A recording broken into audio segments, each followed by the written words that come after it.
Hi, and welcome to Run Tall with Tim. I'm Tim, and today I'm bringing you a shoe comparison. It's the Gaviota 2 versus the Gaviota 3.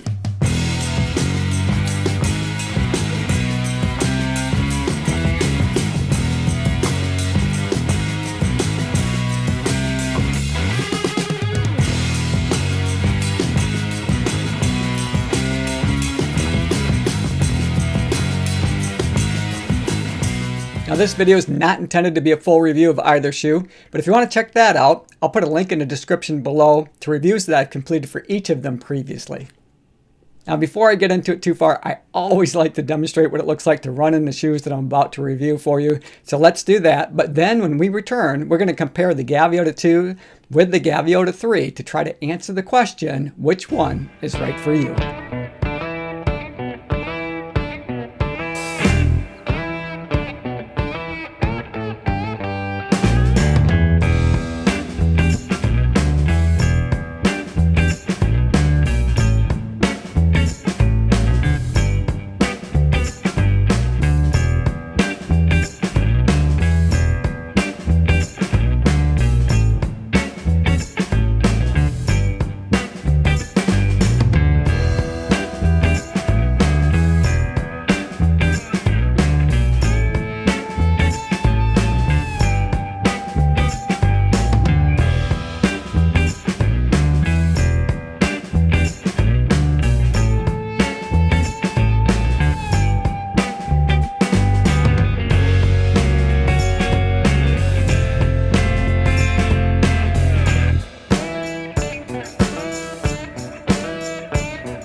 If you're new to the channel, I post running videos on both Wednesday and Saturday mornings, and that's at 5 a.m. Standard Eastern Time here in the US. I also like to post bonus videos once in a while, but I never know what day of the week that's going to be or even what time. So if you like watching running shoe reviews and other videos related to running, be sure to subscribe to the channel and click the notification bell so that you'll be notified each time that I upload new content. So let's start with the cost. The Gaviota 3 retails for $160 US, while the Gaviota 2 retails for $150. But because the Gaviota 3 was recently released, I've seen the Gaviota 2 on sale for as little as $100 at different retail outlets. Weight of the shoes, the Gaviota 3 comes in at 11.3 ounces for a men's size 9 on my scales, while the Gaviota 2 comes in at 10.4 ounces, again, men's size 9 on my scales. So the Gaviota 3, it did gain a little bit of weight with the newer version of the shoe. Let's talk about the uppers of these shoes now. I want to start and just talk about the fit. With the Gaviota 3, it fits much more snug around the midfoot. When I first got these and put them on, I checked the size because I honestly thought that they had sent me like a men's 8.5 instead of 9. They felt that much more snug or tight around the midfoot than the Gaviota 2 does. And, a part of that reason for the fit, the Gaviota 3 on the forefoot is just about a 1/4 inch less wide or smaller than it is on the Gaviota 2, as well as in the mid section of the shoe. That too is about a 1/4 inch smaller or less wide than the Gaviota 2 is. Consequently, that material wraps around your foot more and gives you a kind of a snugged, locked-in feeling that way. While the Gaviota 2 is, it's wider. It's considerably wider in the forefoot and wider here. Interesting, though, the heels are the same. I measured them, just using my tape measure. So it's a little of a rough estimate, but the heels came out to be about the same width. But the biggest difference was up in the forefoot and the midsection of the shoe. And I think that's part of the reason why the Gaviota 3 feels a bit more snug across that midsection of the shoe. It also is more narrow, up in the toe box, and noticeably so. I felt like I just had a lot more room in the Gaviota 2 to display my toes. Breathability-wise, I think they're about the same. I originally was thinking that the Gaviota 2 might have a little bit more breathability, but I've ran in the Gaviota 3s recently, and you can see, it has some perforations up there in the toe box as well. And I think that these are going to be fine in terms of breathability. They're not overly so. I don't feel big gushes of air in either one of them, but I think they're going to be fine to run in warmer weather.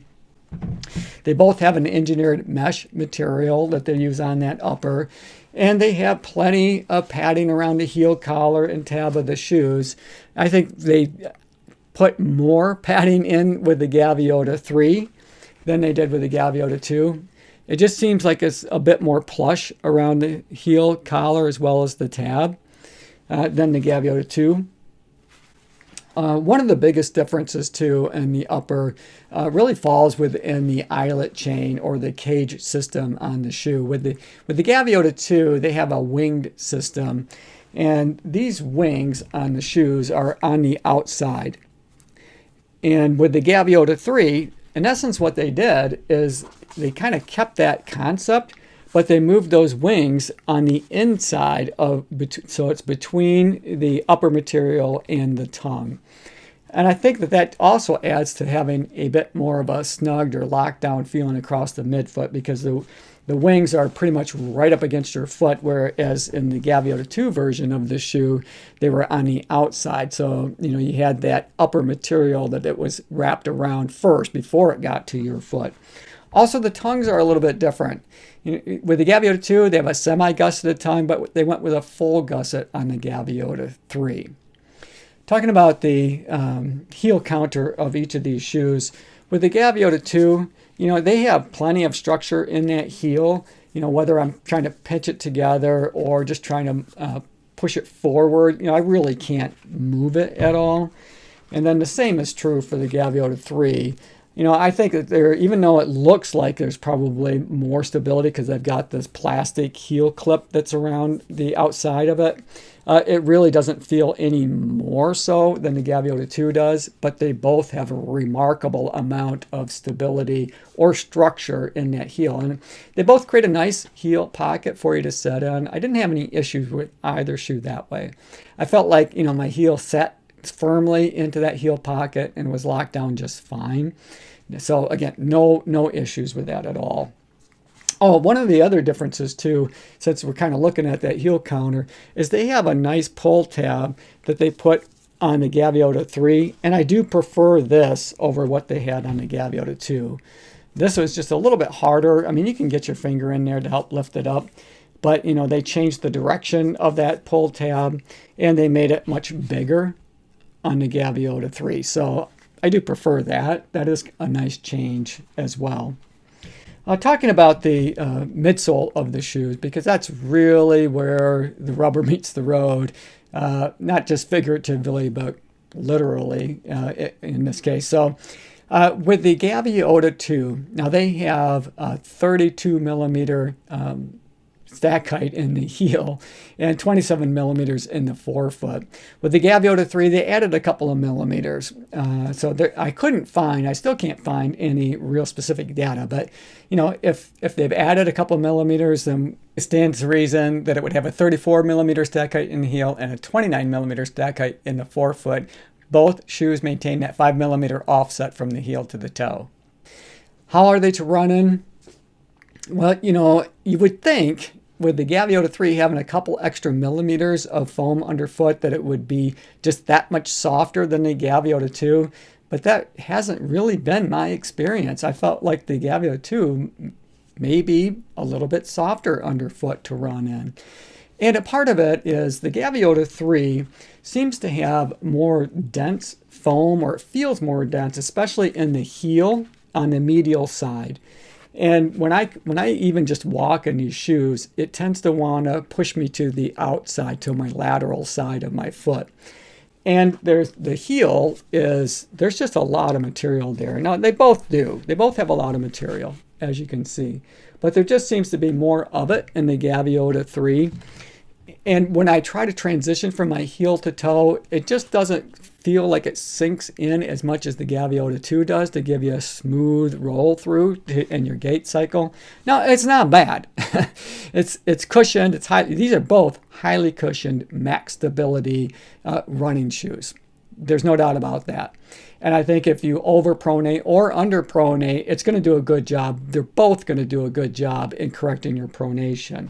But if you severely overpronate or underpronate, I think the Gaviota 3, it might be the right choice for you, because it just feels like they have more of that corrective pronation built in to the design of the shoe.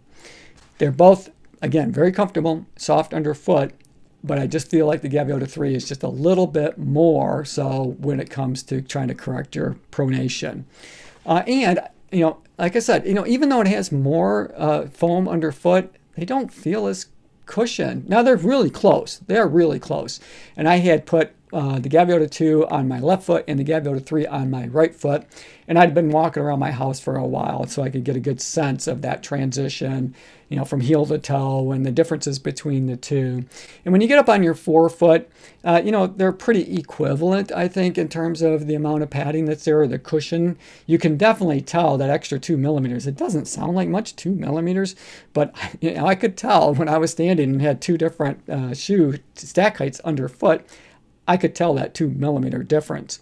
But again, the Gaviota 3 has a bit more structure, especially in the heel. And I felt like my heel on the medial side was really hitting the ground first and then kind of pushing me to that lateral side, or trying to keep me from rolling in on my heel. So I think if you severely overpronate, again, the Gaviota 3 might be a really good choice for you.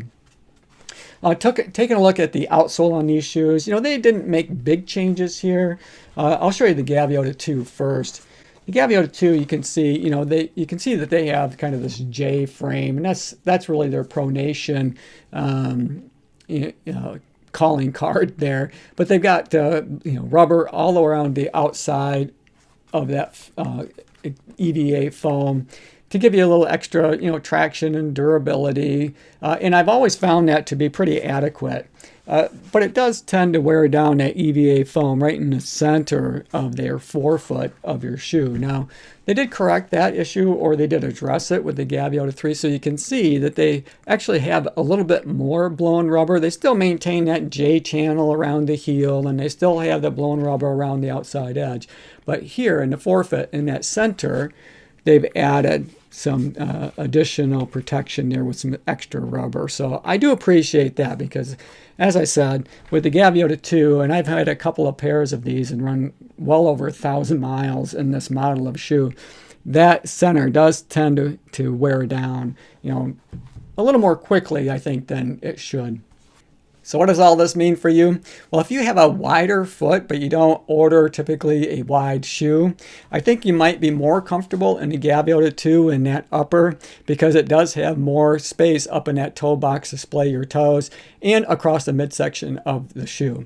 But if you need more stability feature into the shoe, so you need a little bit more corrective action to reduce your overpronation, bring you back into the healthy level, then I think the Gaviota 3 might be the right shoe for you.